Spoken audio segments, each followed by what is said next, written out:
सरी शेष पर्याय निर्वाचन सरिया पर शनिवार विभिन्न एजेन्सी द्वारा एग्जिट पोल बा घर बाहुड़ा मत प्रकाश पाई। तेबे एथिरे ओडिशा भाजपा आगे थिबा जଣାपड़ी। इंडिया टीवी एग्जिट पोल अनुसार भाजपा 15 ରୁ 17 आसन विजय होगा बेले बीजेडी 4 ରୁ 7 सीमित रही। जितेबाला कांग्रेस को गोटे भी आसन मिल पारे।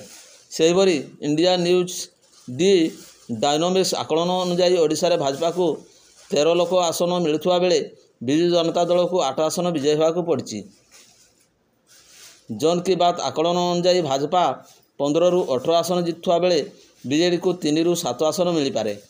एनडीटीवी आकलन अनुसार भाजपा को 15 आसन बीजेडी को 3 ରୁ 8 आसन मिल पारे। अन्यपटे कांग्रेस गोटे भी आसन हाथेब ना बोली एनडीटीवी आकलन करछि।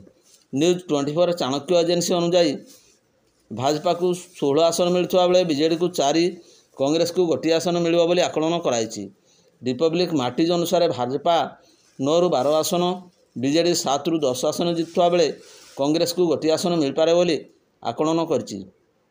एबीपी सी भोटर अनुसार भाजपा को 17 ରୁ 19 आसन मिलुवा बेले बीजेडी को 1 ରୁ 3 आसन मिलिबो बोली आकलन करछि। कही रखिए 2024 केंद्रमंत्री नरेंद्र मोदी को एनडीए नेतृत्वाधीन बीजेडी 21 ରୁ 20 आसन पाइथिला।